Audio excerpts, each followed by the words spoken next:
और आपको जानकारी दे दे, सोने चांदी की खरीदारी का प्लान अगर आप बना रहे हैं तो यह खबर आपके लिए है। वेडिंग सीजन से पहले सोने चांदी की कीमत में आई इस गिरावट ने उन खरीदारों को बड़ी राहत दी है जिनके घरों में शादियां या फिर फंक्शन हैं।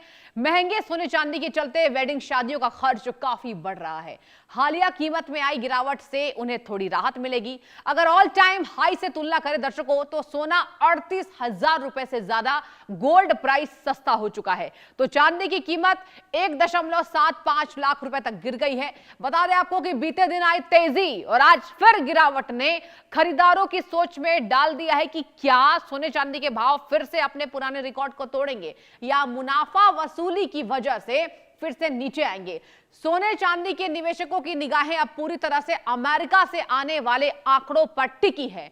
बाजार को FOMC मीटिंग के मिनट्स, अमेरिकी जीडीपी के शुरुआती अनुमान और PCE महंगाई दर के आंकड़ों का बेसब्री से इंतजार है। आपको बता दें ये आंकड़े यह तय करेंगे दर्शकों कि आने वाले समय में अमेरिकी फेडरल रिजर्व ब्याज दरों में कटौती करेगा या नहीं, और अगर महंगाई दर कम आती है तो क्या इससे सोने और चांदी की कीमतों को दोबारा पंख लगेंगे या कीमत ऐसे ही गिरती रहेंगी। तो देखिए, आज आपको बता दें विशेष जानकारी हम आपको देंगे, जहां पर सोने और चांदी की जो कीमत है, कभी आप देख रहे हैं हायर अपने मुकाम पर, कभी यहां पर गिरता जा रहा है।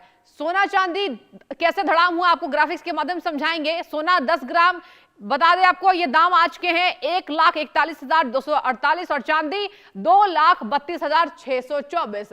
ध्यान से देखिए वॉल ग्राफिक्स, जहां आपको बताएंगे कि आज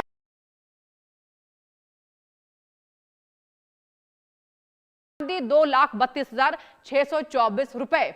तो देखिए, आप भी कंफ्यूज होंगे। कहा जा रहा है कि भारत में शादियों का सीजन चल रहा है, वेडिंग्स चल रहे हैं, हर जगह शगन है, और इसी बीच यहां पर जो परिवार के लोग हैं वो सोच रहे हैं कि अभी इसमें इन्वेस्ट कैसे करें, कैसे सोने और चांदी को हम खरीदें, क्योंकि लगातार बाजार में इसको लेकर उतार चढ़ाव हम देख रहे हैं। देखिए, एक बार कीमतों को बताएंगे आपको दर्शकों।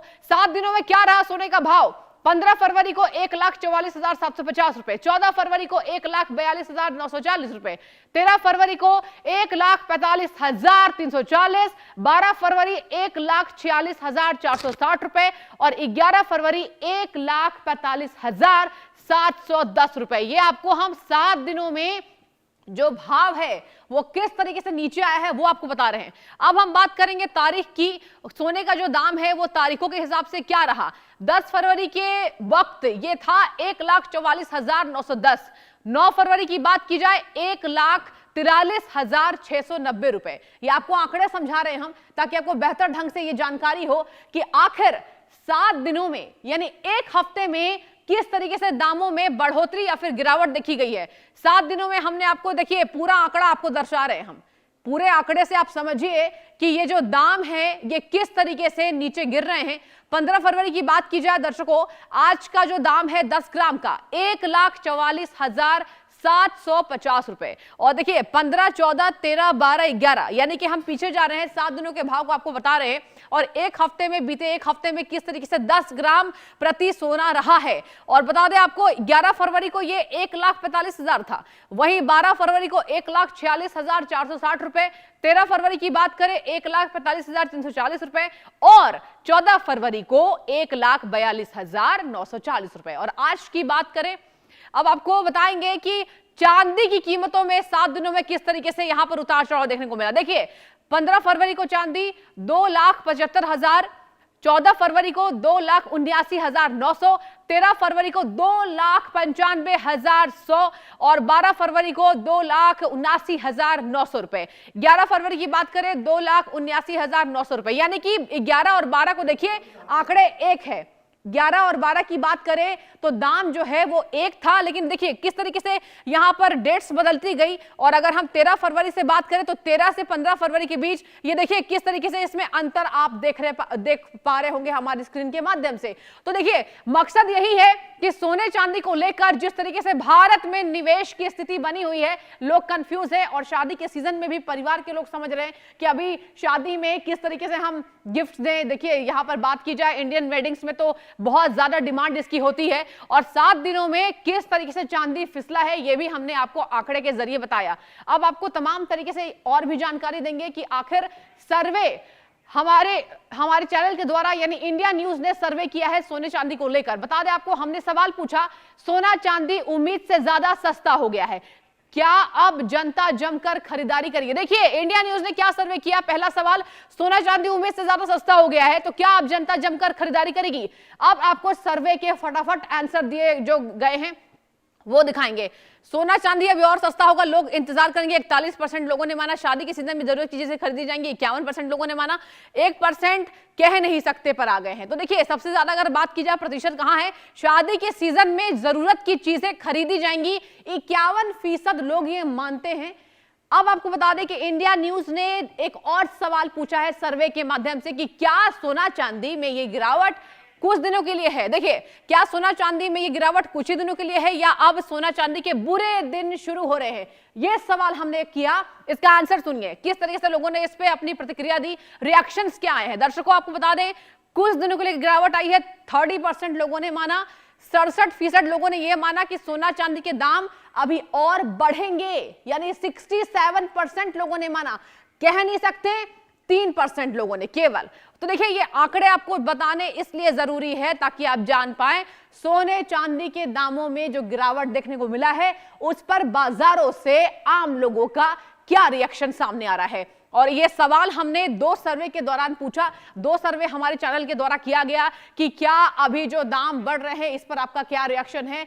तो देखिए यहां लोगों ने माना, प्रतिशत भी हमने आपको बताया कि जहां 67% लोग ये मान रहे हैं कि अभी दाम और बढ़ेंगे। एक और सवाल बता दें आपको, जिन लोगों ने हाई रेट पर सोना चांदी खरीदा था क्या अब उन्हें बेच देना चाहिए या होल्ड करना चाहिए, ये भी हमने सवाल पूछा दर्शकों। इस पर क्या रिएक्शन आया वो भी आपको दिखाएंगे वॉल ग्राफिक्स के माध्यम से। 61% लोगों ने माना होल्ड रखना चाहिए, जहां बेच देना चाहिए सोना चांदी अभी और गिर सकता है। 26% लोगों ने माना है कि बेच देना चाहिए और गिर सकता है। वही नो रिएक्शन मतलब कुछ नहीं कह सकते हैं, उस पर 13% लोगों ने यह हामी भरी है कि कुछ नहीं कह सकते हैं। यानी कि यहां पर परसेंट आप देखिए, होल्ड रखना चाहिए 61% लोगों ने माना है, बेच देना चाहिए सोना चांदी अभी और गिर सकता है 26% लोगों ने माना है। और देखिए सोना चांदी के दामों को हमने आपको दिखाया। अब इसी पर चर्चा विशेष करेंगे योगेश सिंघल, अध्यक्ष all India Boolean and jewellers association के हमसे जुड़ चुके हैं। चलिए सीधे उनसे जानेंगे कि आखिर जो आंकड़े हम दिखा रहे हैं, जो सर्वे हमारे द्वारा किया गया है, उन पर इनका क्या रिएक्शन है। सर बहुत स्वागत पहले तो इंडिया न्यूज पर। मेरा सीधा पहला सवाल आपसे ये होगा कि देखिए अभी ग्राहक कंफ्यूज है जरा, और इंडियन मार्केट की बात करें सर तो देखिए शादियों का सीजन है, क्या करे आखिर लोग, क्या कहेंगे आप?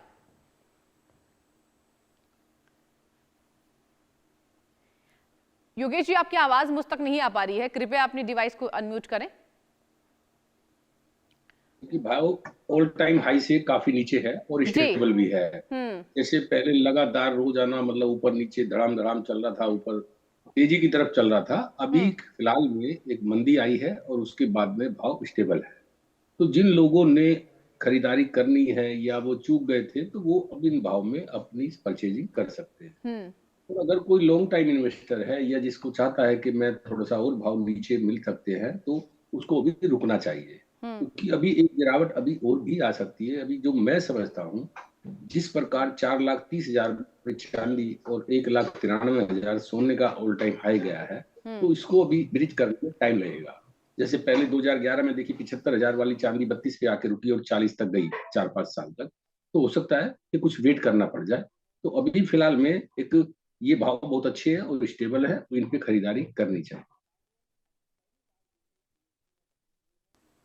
जी सर, ये भी बताइए कि अगर बात की जाए तो क्या अब होल्ड रखना चाहिए इसको, यानी खरीदारी नहीं करना चाहिए, या आप कहेंगे कि धीरे धीरे अपनी खरीदारी को आगे बढ़ाना चाहिए? बिल्कुल, अपनी जो शादी ब्याह के सीजन की है या सीजनेबल जो भी खरीदारी क्रैक करता है उसको इन भाव में, स्टेबल भाव में हमेशा खरीदारी कर लेनी चाहिए। लेकिन मैंने बताया कि इसमें अभी गुंजाइश है मंदी की, तो उसके लिए जो लॉन्ग टाइम इन्वेस्टर हैं या जिनको जो है ना लंबे समय के लिए सोना चांदी लेना है, तो उनको अभी थोड़ा सा इंतजार कर लेना चाहिए। जी अच्छा सर, ये भी बताइए कि जिस तरीके से यहाँ पर बाजारों की कीमत देखी गई है, आपके पास मैं लौटूंगी, लेकिन इसी बीच मनीष गुप्ता इकोनॉमिस्ट हमारे साथ जुड़ चुके हैं। इनसे भी जरिए जानेंगे कि आखिर बाजार में जो भाव चल रहे हैं उस पर अब निवेशकों में किस तरीके से रिएक्शन आ रहा है, उस पर ये क्या कहेंगे। मनीष जी, सीधा आपके पास आते हुए, अभी निवेश करना चाहिए मनीष जी या होल्ड रखना चाहिए? हमने सर्वे में भी यही बताया, 61% लोग ये मान रहे हैं कि अभी होल्ड रखना चाहिए। देखिए सृष्टि जी, आप समझ लीजिए, सोना जो है वो कछुआ है, हाँ, और चांदी खरगोश है। अभी चांदी में क्या एक ऐसा ग्रुप एक्टिव हो गया है, क्योंकि चांदी एक इंडस्ट्रियल मेटल है, तो अगर एक लेवल से चांदी ऊपर जाती है तुरंत वो बिकवाल खड़े हो जाते हैं। हाँ, और जैसी चांदी उतरती है वो लोग खरीदना शुरू कर देते हैं। तो चांदी फिलहाल इस रेंज में से 50-60 हजार 70 हजार ऊपर चलती रहेगी और प्लस माइनस होती रहेगी। तो ऐसे में मैं समझता हूं चांदी में अभी बहुत मोटा लाभ होना, बढ़ना लाभ हाँ, होने की संभावना कम नजर आ रही है। तो ऐसे में जो आपका प्रश्न है उसका जवाब ये है कि अगर चांदी में आपको थोड़ा बहुत फायदा दिख रहा है तो उसे उसे बेच के दोबारा इंतजार करना चाहिए मौके का, कि जैसे मानो भी चांदी थोड़ी अभी उतर रही है, वेट करिए थोड़ा सा। जैसी चांदी 10,000 15,000 20 चढ़ जाए, हाँ, तुरंत आप उसे बेच के वेट कर लो, और जैसे ही बाद में चांदी उतरे तो ये आप प्रोसेस फिर अगले 6 महीने चलता रहेगा। अब सोना क्या है, स्टडी ग्रोथ है, सोने का इंडस्ट्रियल यूज कम है, तो सोना क्या है, धीरे धीरे बढ़ता रहता है, और सोने की वैल्यू चांदी से बहुत ज्यादा है। तो ऐसे में बहुत ज्यादा सेल परचेस सोने की उस वजह से हो नहीं पाती। तो ऐसे में सोने में इन्वेस्टमेंट कभी भी करो वो अच्छा है। अगर आपने सोने में इन्वेस्टमेंट कर लिया है तो रुके रहिए, इंतजार करिए, सोना 100% आपको अच्छा रिजल्ट दे के ही जाएगा, कोई घबराने की बात नहीं है। लेकिन मनीष जी, इसमें दूसरा मेरा और अहम सवाल आपसे होगा, इस पर भी जानकारी दीजिए, फिर लौटूंगी मैं योगेश सिंघल जी के पास। आपसे मैं ये भी जानना चाहूंगी, अगर बात की जाए, देखिए सोने चांदी को लेकर आप कह रहे हैं कि ठीक है लॉन्ग टर्म इन्वेस्टमेंट है और ये करना चाहिए और घबराना नहीं चाहिए। इसी बीच अगर बात की जाए तो ज्वेलरीज में जितनी इन्वेस्टमेंट हो रही है, अब कहा जा रहा है कि लोग कॉइन बार की तरफ भी बढ़ रहे हैं, क्या वो सही है, आप मानते हैं? देखिए सृष्टि जी, ज्वेलरी इन्वेस्टमेंट नहीं होता। हाँ, वो लोग ज्वेलरी को इन्वेस्टमेंट समझते हैं, उन्हें इस इन्वेस्टमेंट में घाटा होगा। ज्वेलरी में सबसे पहले उसमें बहुत मिलावट हो जाती है, मेकिंग चार्ज लग जाते हैं, वेस्टेज लग जाती है, तो 5 से 7% का फर्क तो वैसे आ जाता है। और जब उसे बेचने जाते हैं उस ज्वेलरी को तो उसमें और नुकसान हो जाता है जी। तो ज्वेलरी को आप इन्वेस्टमेंट ना माने। मैं तो ये भी कहता हूं कि जो कॉइन होता है वो भी इन्वेस्टमेंट नहीं होना चाहिए। इन्वेस्टमेंट करना है तो आप सॉवरेन बॉन्ड में करिए, ईटीएफ खरीदिए, गोल्ड बॉन्ड खरीद लीजिए, या फिर प्योर सॉलिड पीस खरीदिए। कॉइन का, हाँ, कॉइन और ज्वेलरी का एडवांटेज क्या है कि आप शादी में, फंक्शन में डायमंड को, गोल्ड की ज्वेलरी पहन के फ्लॉन्ट करते हैं, घूमते फिरते हैं, तो उससे आपका एक सेटिस्फेक्शन होता है, उसकी एक बड़ी वैल्यू है। कॉइन का एक बेनिफिट ये है, मानो किसी भतीजी भांजी बहू की शादी हुई, बेटे की शादी हुई, आपने एक सिक्का बहू को, एक सिक्का बहू के भाई को, ऐसे करके बांट दिया, दामाद जी को दे दिया, तो वो उसका अदरवाइज क्विक बेनिफिट है कि भाई हमें मान लो एक 1.5 लाख रुपए का सामान गिफ्ट करना है, हमारे पास एक आधा तोले का सोने का सिक्का पड़ा हुआ है, तो हमने दामाद जी को दे दिया। तो इस तरह से यूज हो सकता है। लेकिन और दूसरी बात, अगर आप हर बार लगातार परचेज करना है कि आपको हर त्योहार पे 1-2 चांदी के सिक्के खरीदने के, सोने के सिक्के खरीद लेना, कुछ नहीं मनीष जी, हर त्योहार में तो मिडिल क्लास तो परचेज नहीं कर पाती है ना, मिडिल क्लास का भी जरा ध्यान रखिए। ऐसा नहीं है, नहीं, मिडिल क्लास परचेज जरूर करती है, चाहे कितना छोटा हो। आजकल आपको बताऊं 2-2 ग्राम 3-3 ग्राम के सिक्के भी आने लग गए। तो अगर आपको लगता है कि मानो दिवाली पे आपको बोनस मिला 50,000 रुपए, आपने 30,000 रुपए का एक ग्राम 1.5 ग्राम खरीद ली, काफी है। आपको सोने के आपने 10 सिक्के खरीद लिए, काफी है। आपको अगर पैसे कम है, आप सोने का 1 सिक्का खरीदो, 2 खरीदो, ठीक है। बात ये है, ये इन्वेस्टमेंट आप 10 साल में कर लेंगे तो आप देखेंगे आपको बहुत बड़ी वेल्थ इकट्ठी हो गई है, बहुत बड़ी वेल्थ। मेरी माँ में जब मैं बचपन में 40-45 साल पहले से हर साल दिवाली पे 3-4 सिक्के खरीदती आई हैं। तो उनके पास सोचिए, अगर उनके पास 200 सिक्के हो गए तो एक अच्छी अमाउंट की वैल्यू हो गई ना। और तब इन्वेस्टमेंट सिक्का 60-65 रुपए का आता था, अब सिक्का 3,000 का आ रहा है, तो फर्क हो गया ना। तो एक तो वैसे वैल्यू बढ़ गई और वैसे सिक्के जुड़ भी गए। तो ठीक है, अगर ज्वेलरी में इन्वेस्टमेंट, सिक्के में इन्वेस्टमेंट करना है तो लगातार लंबे समय तक परचेज करना, लंबे समय तक रखने के लिए ही ठीक है, अन्यथा आप सोने के दूसरे ऑप्शन पर भी ध्यान दे सकते हैं। ठीक है, यानी कि मनीष जी आप ये साफ तौर पर मान रहे हैं कि आप इसको इन्वेस्टमेंट के तौर पर नहीं देख रहे। ठीक है, एक बार लौटूंगी मैं योगेश जी के पास। योगेश जी देखिए, अगर बात की जाए तो आप क्या मानते हैं बाजारों में जिस तरीके से आर्थिक संकट भी आप कह सकते हैं कि तमाम यहां पर हम अमेरिका पर डिपेंड कर रहे हैं क्या कि सोने चांदी के भाव को लेकर अब क्या जानकारी आएगी? लेकिन बात की जाए योगेश जी, आपको लगता है कि 1 साल तक ऐसा होने वाला है या फिर आने वाले कुछ ही महीनों में यानी 1-2 महीने में यह स्थिरता वापस से पिछले साल की तरह देखने को मिलेगी? देखिए, अभी वैश्विक जो संकट चल रहा है वो भी कोई भी सोल्व नहीं हुआ है। ग्लोबली जो युद्ध के आसार बने हुए हैं या टैरिफ वार है, इस तरह की चीजें या डी-डॉलराइजेशन है, अभी ये इससे हम बाहर नहीं निकले। अभी 20 तारीख को यूएस का फैसला आने वाला है कोर्ट का कि ये टैरिफ वार ये गलत है या सही है। अगर वो कोर्ट गलत बोल देती है तो सोना एकदम से धड़ाम हो जाएगा, चांदी एकदम से नीचे आ जाएगी। यदि वो कोई फैसला नहीं देती है तो फिर ऐसे ही ऊपर नीचे भाव चलता रहेगा। तो ये सब वैश्विक कारण को देखते हुए ही जो है ना लॉन्ग टाइम की भविष्यवाणी करना गलत है। लेकिन हाँ, ये जरूर है कि वैश्विक कारणों पे निगाह हमें रखनी चाहिए कि किस तरफ हमारी जो है ना न्यूज आ रही है। आजकल अमेरिका ही हीरो है, कोई भी स्टेटमेंट देते हैं तो सोना चांदी में उतार चढ़ाव हो जाता है। तो 20 तारीख को मेरे ख्याल में वेट करेंगे कि 20 तारीख में क्या होता है। अगर कोर्ट उनके खिलाफ फैसला देती है तो नेचुरली है कि इसमें गिरावट आएगी। मतलब आप ये समझ रहे हैं योगेश जी कि यहाँ पर वैश्विक स्तर पर गिरावट आएगी, यानी उम्मीद अभी लगा सकती है यहाँ परिवारिक जो लोग हैं जो हमें सुन रहे हैं जो देख रहे हैं, और खास तौर पर मिडिल क्लास जिनके घरों में अभी शादी है, क्योंकि कहा जा रहा है कि इस उतार चढ़ाव से सबसे ज्यादा अगर फर्क पड़ा है तो वो लोअर मिडिल क्लास को है। एक बार लौटना चाहूंगी मनीष गुप्ता जी के पास, इकोनॉमिस्ट हैं। मनीष जी, ये बताइए कि भारत के बाजार पर इसका आप कितना व्यापक असर देख रहे हैं आने वाले 6 महीनों के भीतर भारत के बाजार पर? नहीं, देखिए, भारत के साथ एक प्लस पॉइंट क्या है, भारत एक बहुत बहुत विशाल इकोनॉमी है। और दूसरी बात यह है, भारत का जो आम जनजीवन है, जो भारत के लोग हैं, वो उधार की जिंदगी पे जीते नहीं है। तो ऐसे में क्या है, अगर मानो मार्केट क्रैश करता है तो उनके पास जो इन्वेस्टमेंट है उस पर उन्होंने लोन नहीं ले रखा जी, उनकी अपनी सेविंग पे इंटरेस्ट है, इन्वेस्टमेंट है। तो अगर मार्केट एकदम से क्रैश करता है, डाउन हो जाता है, तो शांति से दम साध के सो जाते हैं, इन्वेस्टमेंट को भूल जाते हैं और लाइफ नॉर्मल जीने लगते हैं। तो क्योंकि भाग्यवादी प्रवृत्ति के लोग हैं तो मानते हैं अगर नुकसान होगा तो हमारा भाग्य है, तो इसलिए शांति से बैठ जाते हैं, कुछ नहीं होगा, जो होगा देखा जाएगा। तो यही एक अप्रोच है जिसकी वजह से भारत बड़ी से बड़ी विषम क्रैश में टूटा नहीं, डूबा नहीं। तो ऐसे में अगर कोई बड़ी स्थिति खराब आती है और मानो मार्केट गिरता है, तो भारत के जो इन्वेस्टर हैं, जो मेजर मिडिल क्लास लोग हैं, वो अपने गोल्ड को और चांदी को होल्ड करके रख लेंगे और साल 6 महीने अच्छे समय आने का इंतजार करेंगे। आप ध्यान रखिए, क्योंकि ये इन्वेस्टमेंट उनका खुद का बनाया हुआ पैसा है, इसलिए बहुत चीज नहीं होता। इंतजार में होल्ड करके रखने में फायदा होगा ही होगा, है ना। तो इसका अर्थ ये है कि किसी भी विषम परिस्थिति में अच्छी परिस्थिति आएगी, सब लोग बेच के बाहर निकलेंगे, लेकिन खराब परिस्थितियों में ऐसा होगा नहीं। मैं फिर एक बार रिपीट कर रहा हूं, चांदी चांद से मिलती जुलती है, तो जैसे चांद कभी घटता है बढ़ता है, चांदी वैसी है। और सोना सूरज है, हमेशा रोशनी देगा, हमेशा चमक देगा।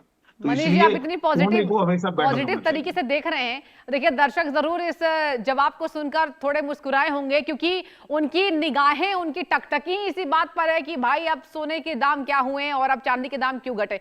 लेकिन आपका साफ कहना है कि आपने बिल्कुल चांद से इसकी तुलना कर दी। एक बार मैं लौटना चाहूंगी योगेश जी के पास। योगेश जी, अगर बात की जाए सोने चांदी की गिरावट को लेकर, तो क्या आप मानते हैं कि आने वाले समय में ये भारत के निवेशकों के लिए अच्छा होगा, या फिर आप सोचते हैं कि स्थिरता ऐसी बनी रहेगी, मतलब ऑन एन एवरेज हम इसका रिकॉर्ड देखेंगे? क्या लग रहा है निवेशकों को लेकर? देखिए, सोने चांदी में अभी आम आदमी की पहुंच से बाहर हो चुका है सोना चांदी। जो व्यक्ति अपनी बेटी की शादी में कुछ देना चाहता था, अब उसका बजट बिगड़ चुका है। तो ये गिरावट थोड़ी बहुत अगर आ जाएगी तो ये आम जनता के लिए, खरीदारों के लिए एक सुनहरा अवसर होगा, उनको भी एक राहत मिलेगी। क्योंकि अभी तो वो सपने में सोचते हैं कि मुझे अपनी बेटी की शादी में सोना दे पाऊंगा या नहीं दे पाऊंगा। बिल्कुल। तो ये गिरावट देखिए, पिछले साल से 80,000 रुपए के भाव से और सोना 2 लाख, पौने 2 लाख रुपए तक पहुंच गया था। तो ये कहीं नीचे सेटल होना चाहिए। हम लोग भी चाहते हैं कि ये भाव थोड़ा सा और भी नीचे आकर के स्टेबल हो, और उसकी हमें इंतजार भी करनी चाहिए।